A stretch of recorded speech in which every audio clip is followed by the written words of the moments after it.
ഞാൻ എല്ലാ ക്ലയന്റിനോട് പറയില്ല, നിങ്ങൾ ഹൗസ് വാമിംഗ് എന്നുള്ള പരിപാടിയെ വെക്കണ്ട എന്നുള്ളതാണ്. ഒരു വീട് എന്ന് പറയുന്നത് എല്ലാവരുടെയും ഒരു ഡ്രീം ആയിരിക്കും അല്ലെ? ആ ഡ്രീം കംപ്ലീറ്റ് ആവുന്നത് ഒരുപക്ഷെ 1 ഇയറോ 2 ഇയറോ 3 ഇയറോ കഴിഞ്ഞായിരിക്കും. അത് കഴിഞ്ഞതിന് ശേഷം ഒരു ഹൗസ് വാമിംഗ് എന്നുള്ളൊരു ഫംഗ്ഷൻ വരാനുണ്ട് അല്ലെ? എല്ലാവരും ഒരു ഹൗസ് വാമിംഗ് വെക്കാനുള്ള എല്ലാവിധ ചാൻസും ഉണ്ട്, വെക്കലും ഉണ്ട്. പക്ഷെ അവിടെ കണ്ടുവരുന്ന ഒരു പ്രവണത ഉണ്ട്, അല്ല ഫോളോ ചെയ്യുന്ന ആൾക്കാർ, ഫോളോ ചെയ്യുന്ന ബാക്കിയുള്ളവർ ഫോളോ ചെയ്യുന്ന ഒരു സംഭവമുണ്ട്. എഞ്ചിനീയർ എന്ന നിലയിൽ എനിക്ക് നല്ലോണം ഫീൽ ആവുന്ന ഒരു സംഭവമാണ്, വീട് കൂടിയാവുന്ന ടൈമിൽ ഹൗസ് വാമിങ്ങിന്റെ ആ ഡേ എല്ലാവരും ചെരുപ്പ് ധരിച്ചുകൊണ്ടാണ് അകത്തേക്ക് പോകുന്നത്. ആക്ച്വലി ലക്ഷങ്ങൾ കോടികൾ ചെലവിട്ടുകൊണ്ട് വീട് പണിയുന്നുണ്ട്. ആ കഷ്ടപ്പെട്ടുണ്ടാക്കിയ ഒരു എമൗണ്ട് കൊണ്ട് ഒരു വീടുണ്ടാക്കി അതിനുശേഷം ഹൗസ് വാമിങ് വെക്കുന്ന ഹൗസ് വാമിങ്ങിന്റെ അന്നാണ് ഏറ്റവും കൂടുതൽ ആൾക്കാരും ചെരുപ്പ് ഇട്ടുകൊണ്ട്, ഷൂ ഇട്ടുകൊണ്ട്, എന്താണോ അതിൽ കച്ചറ, എന്താണോ വേസ്റ്റ് ഉള്ളത് അതൊക്കെ ആ വീടിനകത്തേക്ക്.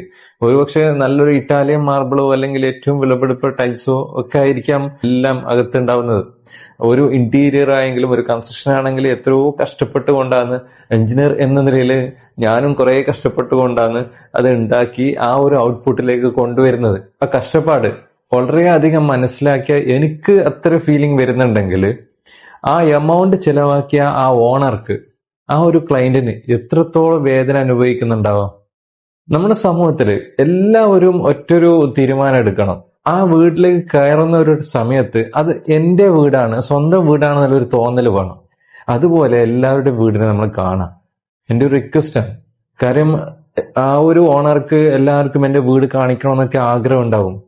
പക്ഷെ വീട് കൂടിക്കഴിഞ്ഞതിന് ശേഷം അതിന്റെ പിറ്റേ ദിവസം ഒരു വീട്ടിലേക്ക് നമ്മൾ കയറി ചെല്ലുന്നുണ്ടെങ്കിൽ നമുക്ക് കാണാം ഓരോ വാളിന്റെ സൈഡൊക്കെ ഷൂവിന്റെ സീലും, അതേപോലെ തന്നെ ചെരുപ്പിന്റെ സീലും, അതേപോലെ തന്നെ ടൈലോ അല്ലെങ്കിൽ ഗ്രാനൈറ്റോ അല്ലെങ്കിൽ മാർബിളോ എന്താണെങ്കിൽ പോലും കംപ്ലീറ്റ് ഒരു മണ്ണ് പിടിച്ചുകൊണ്ട്, അതേപോലെ തന്നെ സ്ക്രാച്ചസ് വീണുകൊണ്ട് ഒരു കാണുമ്പോൾ തന്നെ വല്ലായ്മ തോന്നുന്നു.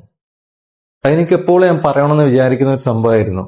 പക്ഷെ ഞാൻ എന്റെ ക്ലയന്റിനോട് ഞാൻ പറയലുണ്ട്, നിങ്ങൾ ഒരിക്കലും ഹൗസ് വാമിംഗ് എന്നുള്ളൊരു സംഭവം വെക്കാനേ പാടില്ല എന്നുള്ളത്. കാര്യം നമ്മൾ ഈ കഷ്ടപ്പെട്ടുണ്ടാക്കിയ ഒരു വീട് നമുക്കൊരു ആസ്വദിക്കാൻ പറ്റുന്നതിനേക്കാളും മുമ്പ് തന്നെ കംപ്ലീറ്റ് എല്ലാം പോയി. അത് മാത്രമല്ല, ഒരു ഓണർ ഇൻ കേസ് ചെരുപ്പ് അഴിക്കാൻ വേണ്ടി ഒരു വാച്ച്മാനെ പ്രൊവൈഡ് ചെയ്താൽ പോലും അത് പിറ്റേ ദിവസം ആൾക്കാർ പറയാൻ തുടങ്ങും, അത് അവന്റെ അഹങ്കാരം കൊണ്ടാണ് വാച്ച്മാൻ വെച്ചത്. ചെരുപ്പ് അഴിക്കാൻ വേണ്ടി പറയുന്നുണ്ട്, ഷൂ അഴിക്കാൻ വേണ്ടി പറയുന്നുണ്ട്.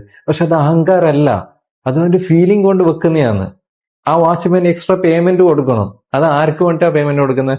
ഈ ഷൂവും ചെരുപ്പൊക്കെ ഇട്ടുകൊണ്ട് നമ്മളെ പോലത്തെ ആൾക്ക് വേണ്ടിയാണ് അല്ലേ? പിന്നെ അത് മാത്രമല്ല, ലേഡീസ് ആണെങ്കിലും കുട്ടികളാണെങ്കിലും കുട്ടികളൊക്കെ ഈ സോഫയിലും അതേപോലെ തന്നെ ബെഡിലൊക്കെ കിടത്തിക്കൊണ്ട് അവിടെ കച്ചറയാക്കി വേസ്റ്റ് ആക്കി പോകുന്നുണ്ട്. അതും കാണലുണ്ട്. പക്ഷെ ആർക്കും വേദനിപ്പിക്കാൻ വേണ്ടി പറയുന്നതല്ല. നല്ലൊരു കൾച്ചർ നമ്മൾ കൊണ്ടുവരേണ്ടതായിട്ടുണ്ട്. ഈ ഞാനും കേൾക്കുന്ന നിങ്ങളും ചിന്തിക്കേണ്ട ഒരു സംഭവമാണ്. Thank you.